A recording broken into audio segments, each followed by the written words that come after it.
Welcome to the Misfit Behaviorist podcast mini-series. This round, join your hosts Audra Jensen and Sami Brown, here to bring you fun and functional advice for creating and implementing behavior plans. Let's get started.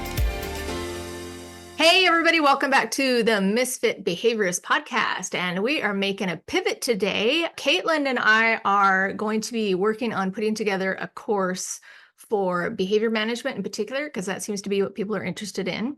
And so I brought my work wife on for a mini series.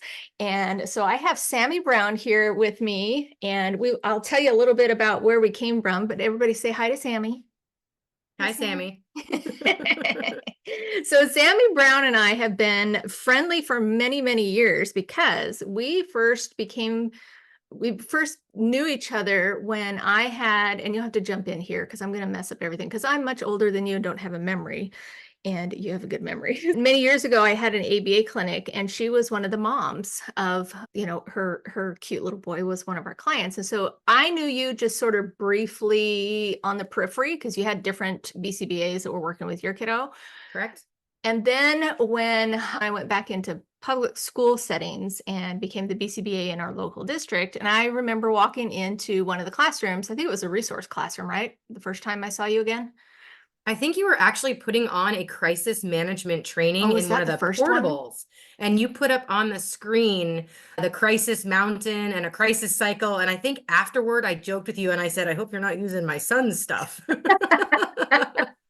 I do remember walking in for the first time in the elementary school resource room where you were a para and you were running a group in there. And I sort of watched because I can't remember if I was probably watching a kid, but I was watching you going, she's really naturally good at this. She would be really good. And we started talking and stuff. And you'll have to remind me, how did I get you into this field then? Did I just say, hey, come do what I do? Yeah, basically. No, you kind of came to me and said, what are your plans? Like, what are you doing with the district, or what do you see yourself doing? And frankly, I had just left, stay at home mom land and was back working in the school district kind of to try to get some of my own identity, so to speak, back. And I said I didn't know, but the one thing that I remember from the very beginning was how frustrating it was for me to see that the teachers didn't really have the initial support that I think that they needed when they had students, neurodiverse students in their classroom. And we're missing some professional development that maybe at the time the district didn't make at the forefront. And so I had mentioned to you that I really, it was hard. I'd go into a classroom and, I could make some very quick fixes that wouldn't be an overall behavior change. But I think in that moment, provided some relief for the teacher and for the student. And I said, I wished I could do more of that. And I think that alone is what kind of pivoted you to say, what about becoming, an RBT yourself? And I knew what an RBT was because at the time we had, multiple RBTs, that had been coming into the home for years. And so I knew of them. I knew what they did. I couldn't see myself as one, but I followed your lead. And I remember you and I started meeting once a week and kind of, you took me under your wing. Well, I have a very big wing, so you fit right under there. So Sami became one of my RBTs at the district, and then I pushed her even further to go get her BCBA. So she became a board certified behavior analyst. And then when I left the district to sort of retire, she took over the BCBA role there, continued to run the district with the RBTs there, and then she moved away and left the state, which I'm still really mad about. So while Caitlin and I are working on this other project, I thought, it'd be really good because I get a lot of questions about our FBA and BIP process.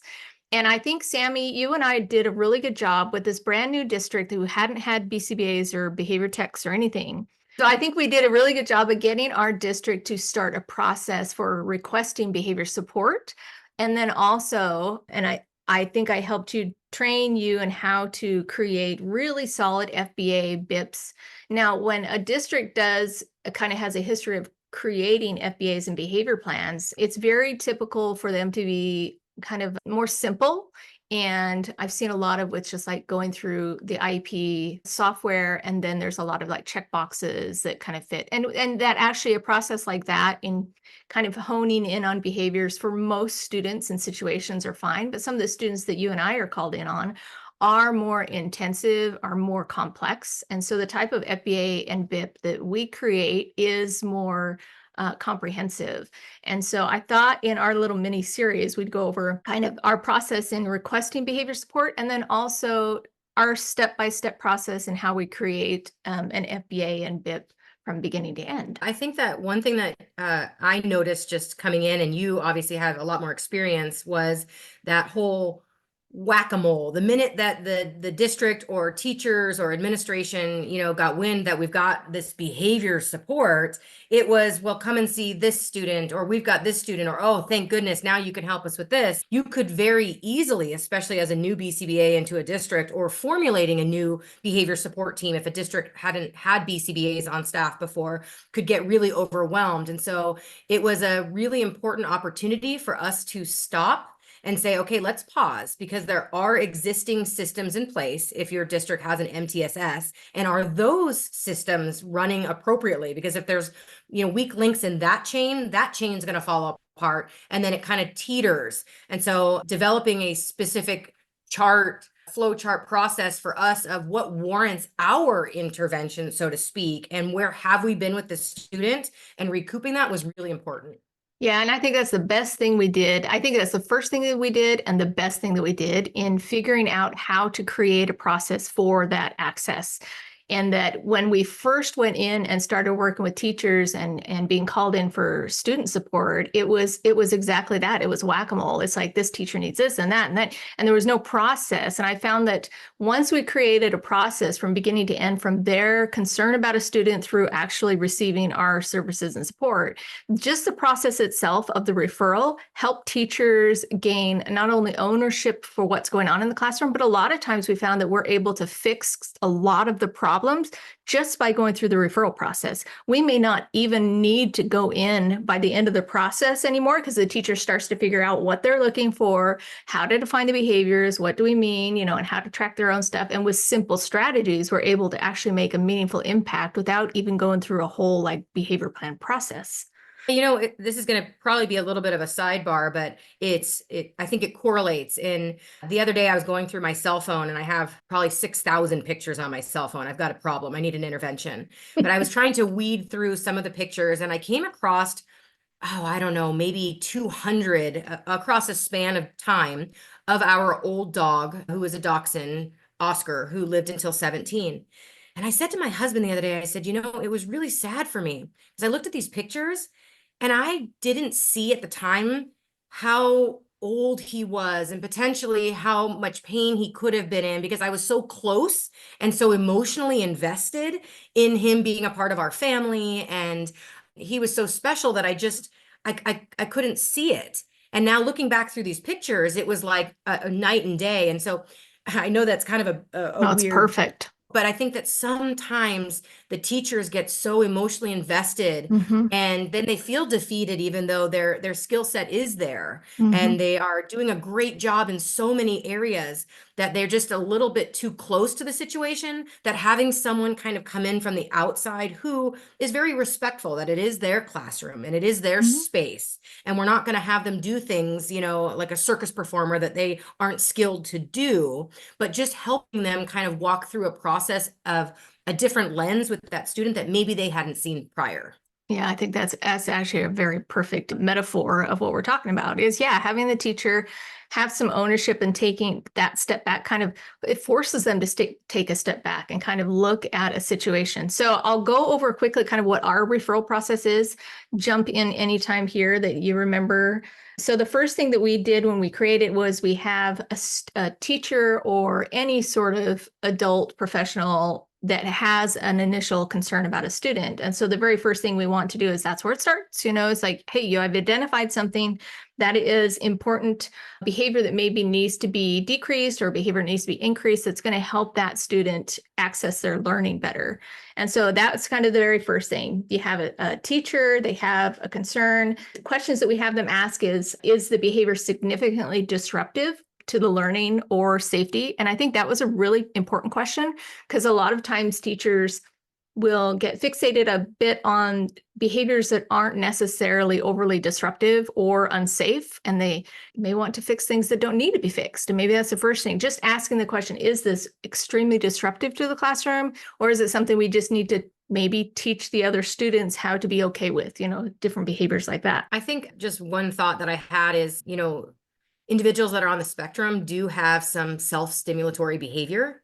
And I think that that is part of them as an individual. And so we're not going to go in, and we're not going to try to make them change because that's who they are. And so I think that when you're talking about having the awareness and understanding of their peers in the classroom and their acceptance, I think that there's things that we can do. If it's not walking in circles around the entire classroom, maybe there's a duct taped little path that's in the back of the class where they are then taught to be able to walk along that path, so to speak. So they're still getting that same internal need, that internal function, without maybe the full disruption of it being, a racetrack. Right. That's exactly right. And so at that point, once we have that teacher thinking about that through the lens of, is this something we really need to address, or is this something we can just use classroom-based strategies? At that point, we'd have them fill out a referral form. And in that referral form, we would have them sort of just anecdotally tell us about what the behavior is, when it's happening, what they've tried already. And I'll put that and some of these other visuals in our Facebook group, which is, you can go to Facebook and find us at the Misfit Behaviorists.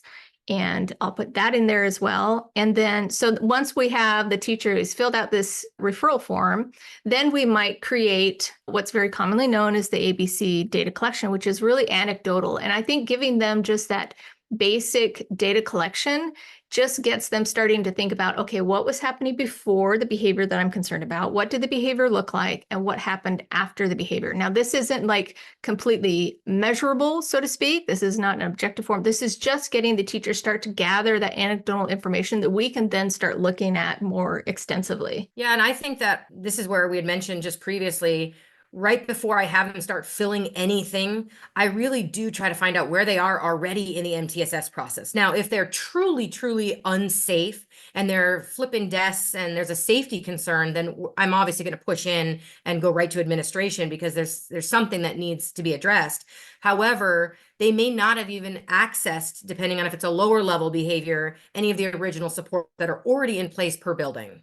Right. That's exactly right. That's perfect.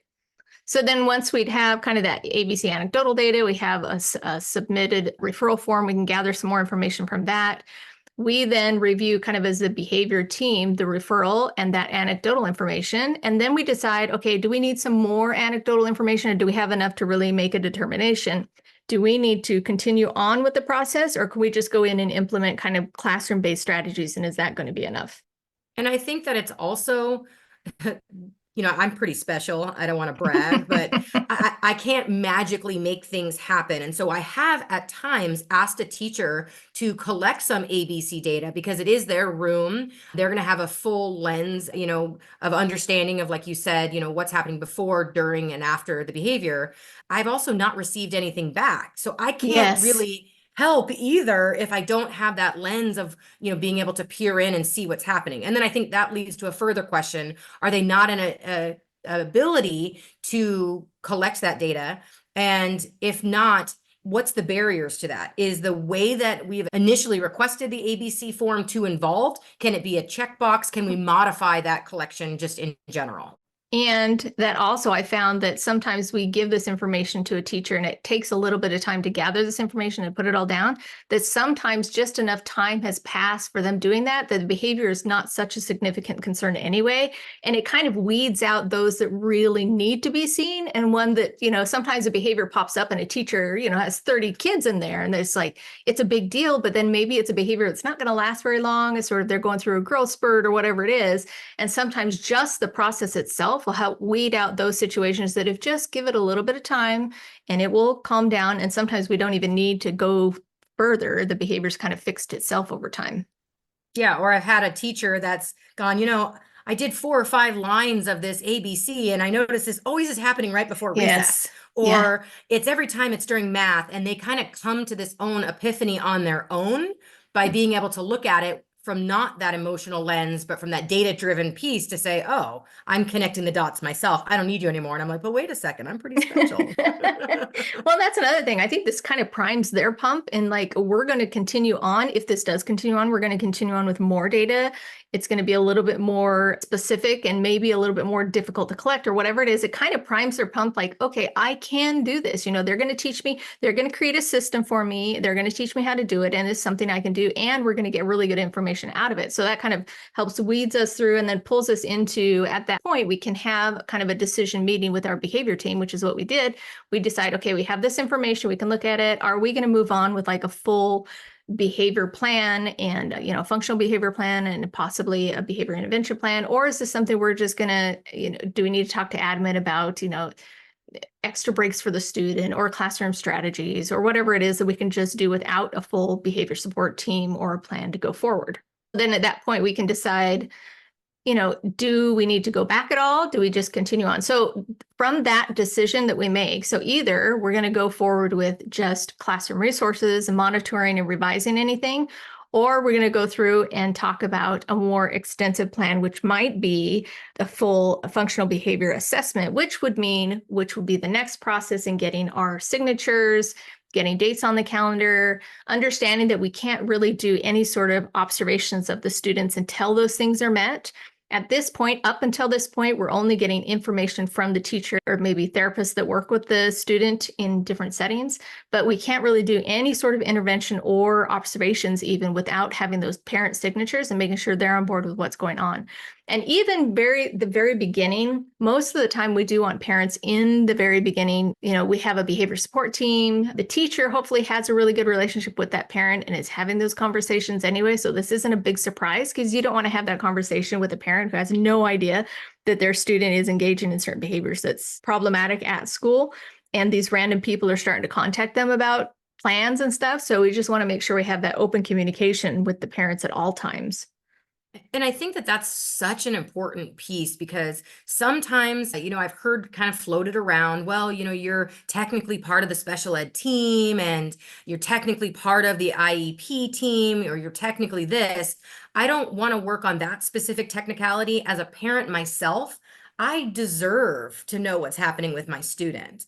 It's important for their involvement as well. And I'm sure at some point we'll, discuss that seesaw behavioral contrast where in one setting, you've got a behavior under control, and then in another setting, it's not. You do need the parents on board because it's going to set them up with their own personal understanding and involvement to have their student come to school in the best possible state. And we'll probably talk about that through the process as well. We will see you next week when we do part 2, which will be conducting those initial interviews and getting signatures and reviewing histories and all that good stuff. So we will see you then. Thanks for listening to the Misfit Behaviorist. And be sure to tune in next week for more tips and tricks. Don't forget to subscribe so you don't miss an episode.